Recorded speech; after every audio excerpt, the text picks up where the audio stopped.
소위 말하는 증명이 안 되던 혹은 설명이 안 되던 현상들을 풀어내는데 엄청난 실마리들이 됐는데요.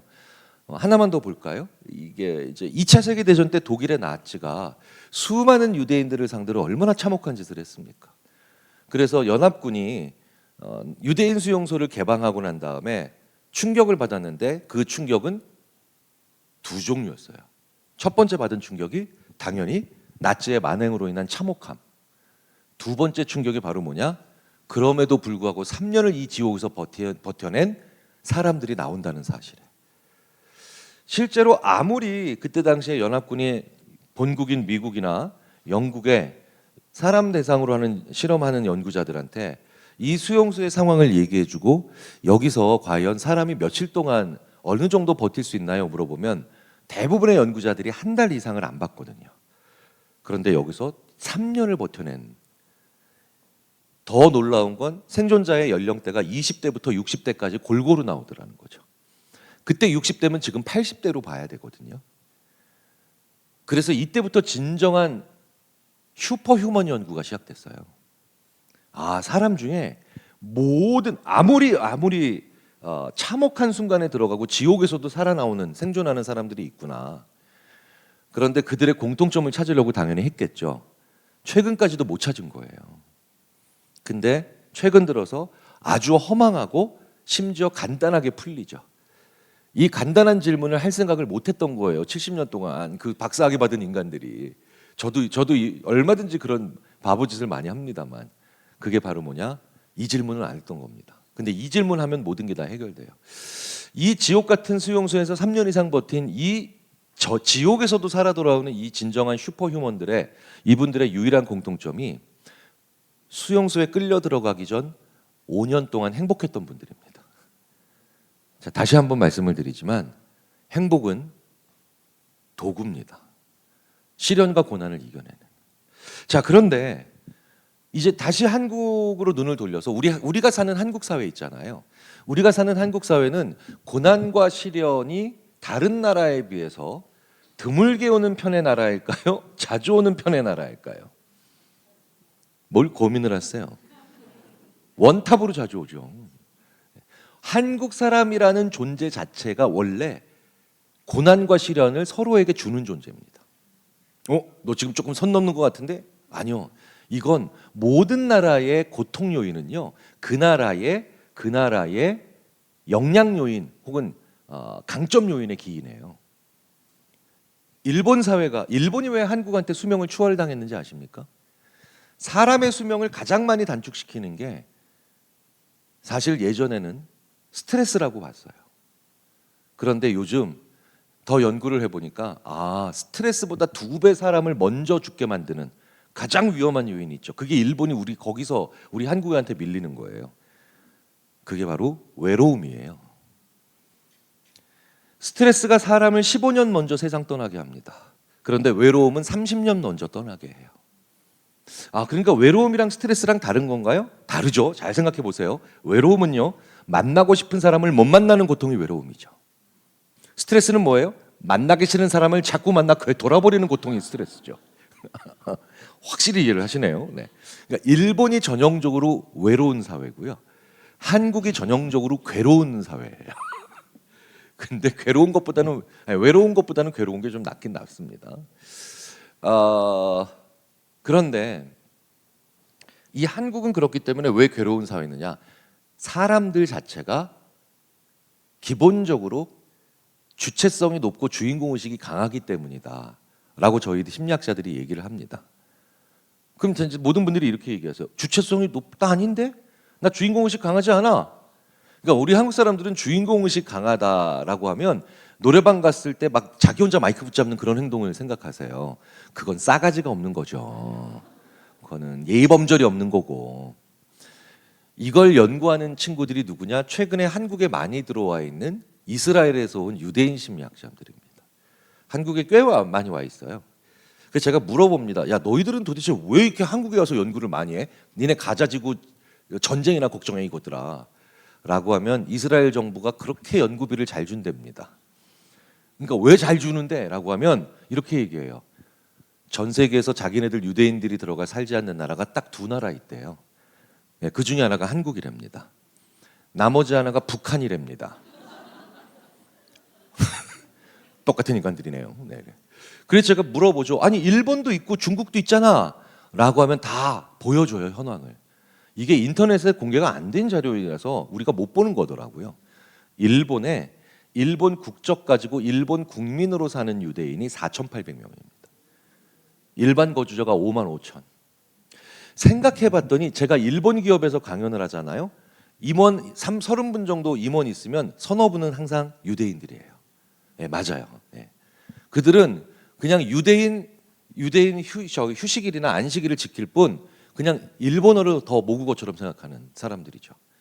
중국 국적 가지고 중국 국민으로 사는 유대인 11,000명, 일반 거주자 13만. 그래서 제가 그래? 야, 그럼 한국 국적 가지고 한국 국민으로 사는 유대인은 몇 명이야? 얘네들이 대답을 해도 이렇게 합니다. 너희들 1945년 해방 이래 한 명도 파악된 바가 없다. 주민등록번호 가지고 있는 유대인 지인 있다 손 들어보세요. 안 계시죠? 평택대에 주민등록번호 가지고 있는 유대인 학생 있다. 절대 그럴 리 없죠. 네. 유대인이 없어요. 네. 이 자리에 다 필요 없고 그냥 유대인 계시면 손 들어보세요. 네. 안 계시죠? 물론 유대인처럼 보이는 분들은 몇 분 계세요. 네네. 매부리코, 네, 수검댕이 눈썹, 뭐 이런 거. 네. 아프리카 탄자니아에도 있다는 유대인 커뮤니티가 왜 니네 한국에 존재하지 않냐는 거예요. 그래서 제가 그게 왜 그런 거야? 라고 하면 그 유대인 심리학자들이 얘기하는 겁니다. 이 지구상에서 자기네들 유대인들보다 유일하게 주체성과 주인공의식 점수가 높게 나오는 게 너희 한국인들이라. 우리가 들어가 살지 않는 거라고. 자, 그러면 어느 분도 동의하지 않으시는데 주체성과 주인공의식이 높다라는 게 무슨 뜻인가? 행동 특징을 말씀을 드리면 대부분 동의하세요. 주체성이 높고 주인공의식이 강한 사람들은요. 첫째, 나 모르게 일이 진행되는 걸 용납하지 않으려고 합니다. 벌써 느낌 딱 오시죠? 네. 둘째, 내 뜻대로 일이 진행되지 않으면 판을 엎어버리려고 하는 경향이 강해요. 완전 느낌 오시죠? 네. 셋째, 나를 무시했다는 생각이 들면 불같이 화를 내며 심지어 나는 개인이고 사람들은 집단인데도 집단 앞에서 화를 냅니다. 지금 다 표정들이 바뀌셨죠? 당연한 거 아니야? 네, 그렇죠. 네. 그런데 일본의 집단주의 사회에서는 거의 절대 다수의 사람들이 죽을 때까지 한 번도 하지 않는 행동이 이런 행동이에요. 일본의 집단주의적 문화에서 가장 중요한 행동 규범이 뭐냐면 개인은 집단 앞에서 개인의 화를 내지 않는다예요. 우리나라는 시골 동네 할아버지도 뻑하면 사장 나오라 그래, 시장 나오라 그래, 총장 나오라 그래, 다 하죠. 네. 그렇죠. 전 세계에서 이런 나라가 딱 두 나라예요. 한국과 이스라엘. 물론 우리가 훨씬 더 사이즈가 커요. 피켓에. 걔네는 피켓 들고 하는데 우리는 현수막 걸죠. 와, 막 이러고. 걔는 막 소리치는데 우리는 메가폰 붙잡고 와, 막 이러고. 그렇죠. 예. 그래서 걔네들이 연구를 한 겁니다. 도대체 이 한국인들의 주체성은 도대체 어떻게 생긴 건가? 그리고 얘네들이 결론 내리죠. 유대인의 주체성 들어보셨죠? 우리가 신으로부터 선택받은 유일한 민족이다. 놀라운 주체성이죠. 이것 때문에 전 세계가 미워하는 거예요. 우리가 신으로부터 선택받은 유일한 민족이다. 걔네들이 한국인들은 우리보다 한술 더 뜨는 인간들이구나 결론을 내립니다. 걔네가 뭐라는 줄 아세요? 전 세계에서 이 얘기를 듣고 유일하게 한국 사람들만 이렇게 아무 관심이 없대요. 지금 아무도 화를 안 내세요. 지금 뒤에 계신 몇 분은 선택됐대 뭐 그러면서 좋겠다 야 픽미업 막 저녁은 뭐 먹을까 뭐 이런 생각이 나나. 예. 아무도 신으로부터 선택받은 유일한 민족이라고 하는 유대인의 얘기에 관심이 없는 한국. 너희들은 도대체 누구냐? 연구를 했죠. 걔네들의 결론이 뭔지 아세요? 한국인들은 지들이 직접 신을 선택하는 인간들이다. 심지어 필요하면 그 신을 바꾸기도 하더라. 예. 그래서 놀랍게도 언어 자체가 굉장히 주체적이라서 다른 모든 나라는요. 두렵고 무서울 때 신께 의지해야 되기 때문에 제일 먼저 두렵고 무서움을 느낄 때마다 신을 찾는 문장이 제일 먼저 튀어나오도록 설계되어 있습니다. 영어에서는 그게 뭐겠습니까? 오마이 갓이죠. 다 모든 언어가 그래요. 오로지 한국 사람들만 두렵고 무서울 때 신을 먼저 안 찾죠. 누굴 찾아요? 엄마를 찾아요. 엄마를. 왠지 아세요? 엄마가 신보다 무서워요. 예. 엄마가 신보다 세다니까 어떨 때 보면. 뭐 이런 것도 다 연구해 왔어요. 다른 나라 해병대는 전부 다 표제어가 귀신 같은 해병입니다. 교수님, 회피적인 성격을 극복하기 위해서 어떤 생각과 마음을 가져야 할까요? 다투는 상황이나 너무 두려운 일이 있을 때 직면하지 못하고 미루거나 피해버려요. 겁이 많은 자신에게 너무 답답합니다. 교수님, 네, 답변 혹시? 사실 회피적인 성격이 제일 장수하는데 사실 이거는 그러니까 회피를 언제나 그러니까 늘 기꺼이 하시라는 뜻은 아닌데요. 왜 그 저기 겁 많은 분이 오래 살고 엄살심한 분은 오래 산다 뭐 이런 얘기들을 하잖아요. 사실 그래서 굉장히 안전하게 잘 사시는 분들이긴 한데 그래도 이게 너무 좀 아쉽고 그다음에 싫다라고 하시면 저희들이 이제 많이 하는 얘기가 그 얘기죠. 인지심리학자들이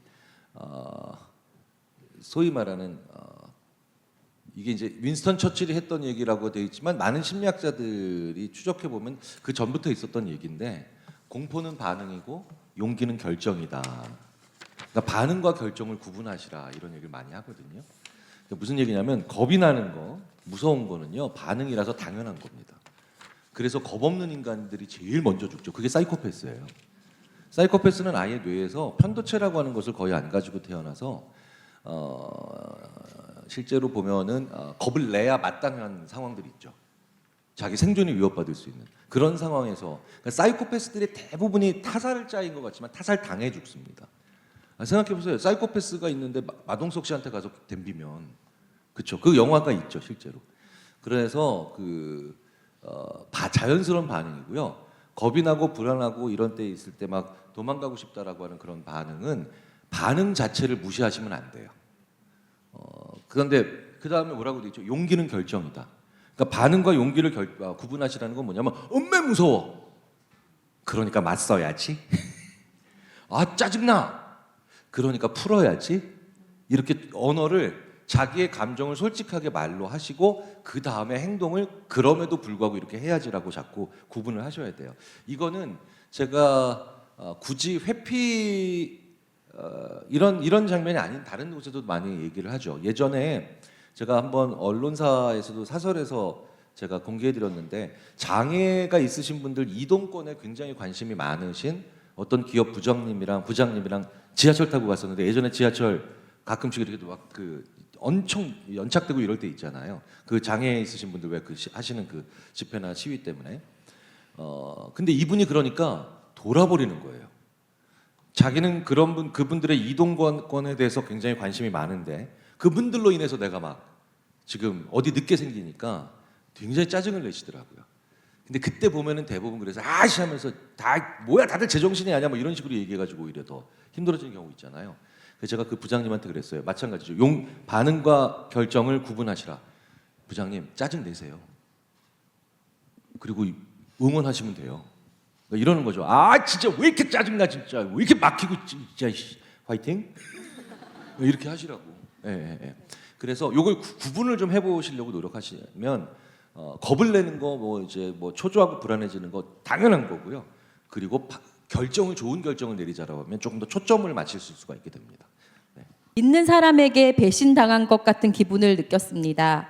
지금 헤어진 상태지만 상대를 정말 믿었고 진심으로 사랑했던 것 같습니다. 많이 털어내긴 했지만 가끔 억울하고 화가 납니다. 어떻게 하면 이런 감정도 완전히 털어낼 수 있을까요? 교수님 답변해 주세요. 요거는 오셨을까요? 왠지 연인 관계 같으시죠? 네. 그렇죠. 이거 사업 동업자와는 있었던 일 같지 않으신 거죠? 네네. 아무래도 배신하였는데 지금은 헤어진 상태고 상대를 정말 믿었고 진심으로 사랑했다고 이러니까 아무래도 좀 연인 관계였던 것 같은데요. 사실 뭐 좋은 경험하신 거죠.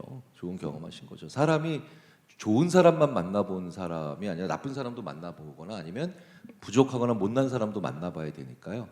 그래서 저희들이 보통 이제 다 떠나서 인간관계에선 긍정적인 롤 모델, 저런 사람이 되어야 되겠다. 부정적인 롤모델, 저런 인간만큼은 되지 않아야 되겠다. 요 두 가지가 다 있잖아요. 그래서 이럴 때는 좋은 사람을 만날 때 이 사람 참 좋다라고 하면 전반적으로 닮아가려고 하셔야 돼요. 너무 장점을 구체적으로 찾지 마시고 참 좋은 사람이다라고 하면 전반적으로 이제 말투도 좀 같이 가보시려고 하거나 여러모로 그렇게 추상적으로 그 사람을 흉내내는 거나 아니면 닮아가려고 하는 노력이 더 좋습니다. 그런데 이런 부정적인 사람을 만나면 그런 사람으로부터 내가 느낀 교훈을 최대한 구체적으로 적으셔야 돼요. 그러니까 좋은 사람, 이런 사람들은 구체적으로 이해하시려고 하지 말고 전반적인 이미지로 이해하셔야 되고 닮아가시려고 하게 되고 이거 좀 안 좋은 사람이잖아요. 안 좋은 사람들은 그걸로 인해부터 내가 받은 교훈 이런 걸 구체적으로 왜냐하면 구체적으로 하지 않으시면 결국 이런 경험을 몇 번만 하셔도 사람은 믿을 수가 없어. 검은 머리 가진 짐승은 거두는 게 아니야. 이게 결국 나를 외롭게 하는 신념이거든요. 그래서 나쁜 사람, 못된 사람 혹은 비열한 사람을 만날 때마다 저는 그래서 딱 3가지를 적습니다. 얘로부터 느낀 거, 그렇죠?